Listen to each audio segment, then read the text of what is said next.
जिस तरह से हम सब बैठे हुए हैं, इसी तरह से अकबर का दरबार लगा। बहुत लोग भरे हुए थे, खचाखच सभागार बैठा हुआ था और हर एक लोग बारी बारी से अपनी समस्याएं सुनाए और बड़े शांत भाव से अकबर सारी समस्याओं को सुन रहा था।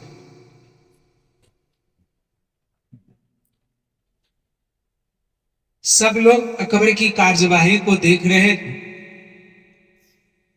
ठीक उसी समय, उसी क्षण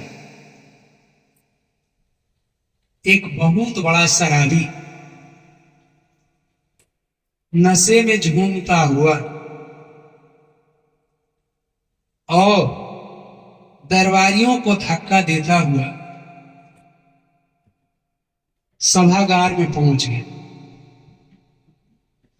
इस दृश्य को जब अकबर देखा, आग बबूला हो गया। जहां राजा बैठा हुआ है सिंहासन पर,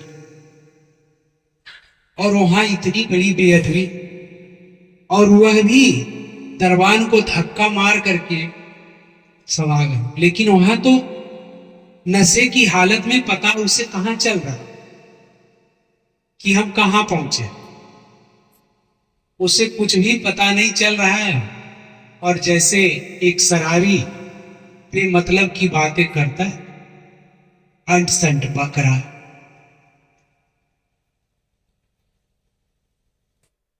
अकबर इतना आग बबूला हो गया कि तुरंत दरबारियों को आदेश दे दिया कि जितना जल्द हो सके इसको फांसी पर लटका दो।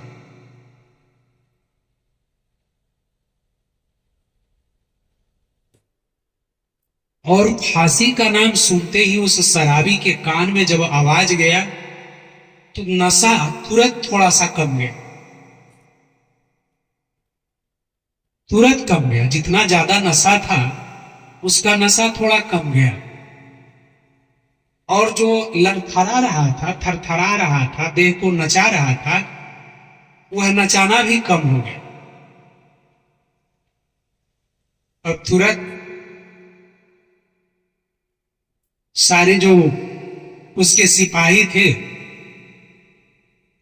हाथ पांव पकड़ करके उठाए और ले जाकर उधर उसकी तैयारी करने लगे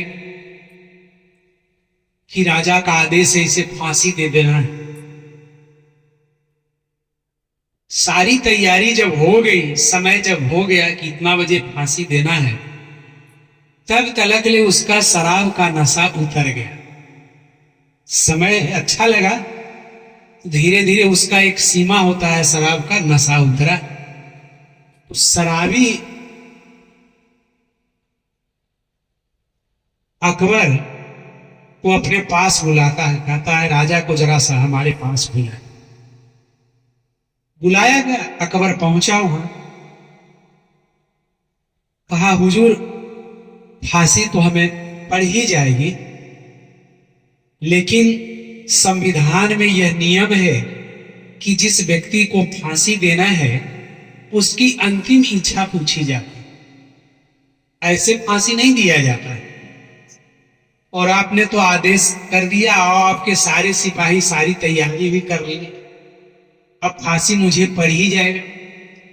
तो क्या संविधान के इस नियम को आप फॉलो करते हैं कि नहीं? तो अकबर ने कहा कि हाँ, फॉलो करते हैं। तुम्हारी अंतिम इच्छा क्या है? तो उस शराबी ने कहा कि हमारा 3 प्रश्न है, उन तीनों प्रश्नों को आप हल कर दें, उसके बाद मुझे फांसी पर चढ़ा।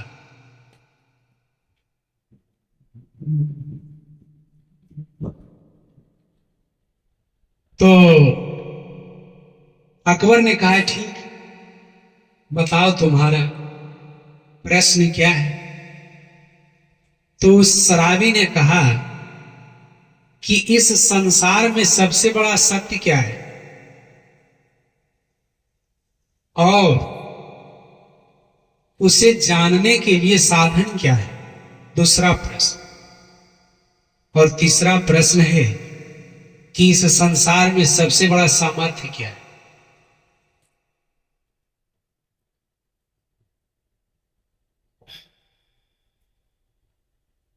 अब इस प्रश्न को जब अकबर सुनता है तो कुछ बात इसे समझ में नहीं आती है कि इसका जवाब क्या हो। तो सभा में जितने लोग बैठे हुए हैं उन लोगों से पूछता है कि तू जाना हो जी, तू जाना है, जाना तो हमरा बताओ। चाहे जब तक ओकर प्रश्न के उत्तर नहीं दे जीते तब तक ओकरा फांसी नहीं ले।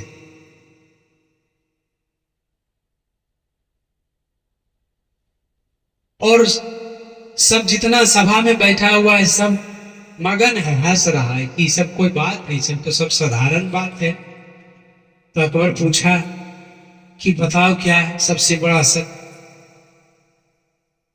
तो कल के मालिक तोरा से बड़ा सत्य की होते, तो राजा हो, तोहरा अंदर में हमनी सब रही, हमनी पड़ जाई, असली सत्य तो तोही है। अब अकबर सुना तो ये भी भारी खुश हुआ कि हाँ हमरा से बढ़ल के। अब गया तो जाकर के शराबी से कहा कि सबसे बड़ा सत्य है भी। तो शराबी कहा कि इस प्रश्न का उत्तर आपने गलत दिया है, जाइए आपको हम समय देते हैं, समय देते हैं, बढ़िया से जरा सोच के आइए। तब अकबर जब हार थक गया तो उसका सबसे होशियार मंत्री कौन था, बीरबल। उतना होशियार उसके पास एक भी मंत्री नहीं।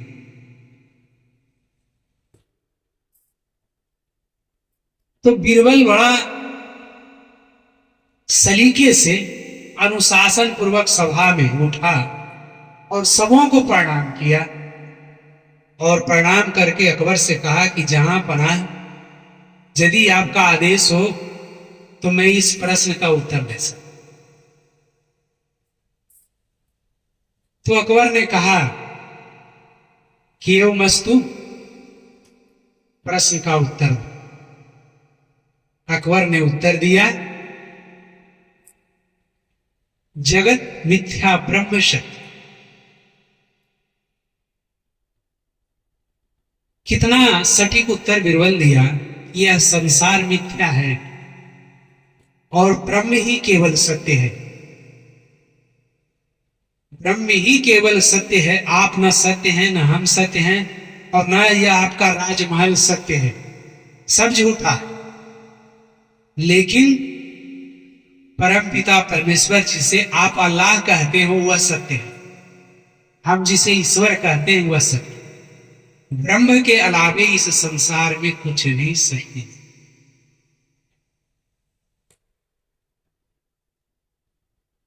जब इस उत्तर को उस शराबी को सुनाया गया तो शराबी ने कहा कि हां बिल्कुल सत्य,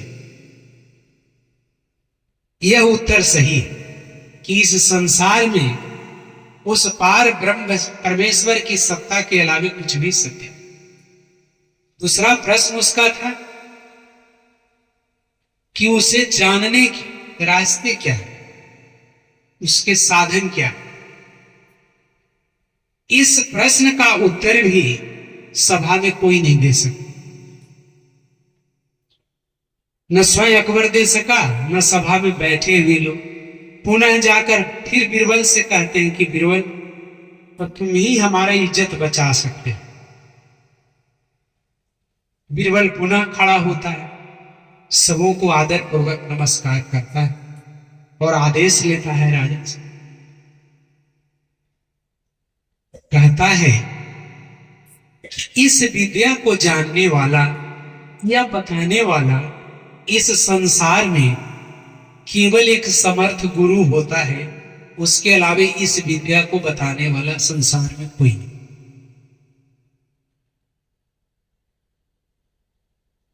कहा कि आप कह दें उस शराबी से जाकर वह क्या कहता है पूछ। फिर शराबी के पास जाकर के इस चीज को बताया जाता है कि उस सत्य को जानने के लिए समर्थ गुरु की जरूरत है। तो तुरंत शराबी हां कर देता है, कहता है हाँ यह भी सही होता है। और उसका तीसरा प्रश्न कि इस संसार में सबसे बड़ा पुरुषार्थ क्या है, और इस प्रश्न का भी उत्तर उन लोगों के पास नहीं। उन लोगों के पास उत्तर नहीं रहने का कारण क्या है कि वो सब ढेलवे पूजवा करले, पथले पूजवा। तो ढेलवा तो कहियो मुहा खोले नहीं, पथला खोले तब तो कहियो बतवे तब तो कि हाँ तो सही चल रही कि गलत चल। तो गले मुड़िया पटक के चले ले जे हले अच्छा तुम्हारा गिरा दल पे आज जी पनिया घुरा करके 3-4 बार ऐसे थोड़ा थोड़ा अच्छा तो थोड़ा थोड़ा पानी है। और ठाकुर जी गल गए हम नहीं जाए तो ओकरा तो कोई बतावे ही नहीं। तो इसीलिए इस प्रश्न का भी कोई उत्तर नहीं दे सका। तो पुनः अकबर को बीरबल के ही पास जाना पड़ता है और बीरबल से पूछता है कि बीरबल बताओ कि इस संसार में सबसे बड़ा पुरुषार्थ क्या है। तो बीरबल उत्तर देते हुए कहता है कि जहां पनाह इस संसार में सबसे बड़ा पुरुषार्थ है स्वयं को जान जाना। स्वयं को जान जाना सबसे बड़ा पुरुषार्थ है कि हम कौन है, सुनीलवा है कि अनिलवा ही है कि ललनमा ही क्या है, तो ही क्या ये जान जाना सबसे बड़ा पुरुषार्थ। अकबर के सामने बीरबल ने स्पष्ट कर दिया कि आप राजा की गद्दी पर बैठे होंगे तो आपको लग रहा होगा कि हम ही सबसे बड़े पुरुषार्थी आदमी, और हम अगर मंत्री हैं तो हम ही समझ रहे हैं, लेकिन यह सही नहीं। इस संसार में वही व्यक्ति सबसे बड़ा पुरुषार्थी है जो इस प्रश्न के उत्तर को जान गया कि हम कौन हैं। यही सबसे बड़ा पुरुषार्थ। और इन तीनों प्रश्नों का उत्तर बीरबल ने दिया। और बीरबल से जब पूछा गया कि तुम इतना रहस्य वाले बात को कैसे जाना, इतने सारे लोग पढ़े लिखे हैं, अच्छा तो कोई पीएचडी किए हुए हैं, कोई डीलिट किए हैं, कोई डॉक्टर है, कोई इंजीनियर है, अच्छे अच्छे ओहदे वाले यहां बैठे, कोई नहीं जानता है, और तुम तो बहुत साधारण पढ़ा लिखा आदमी है, तुम कैसे जान गया इसका।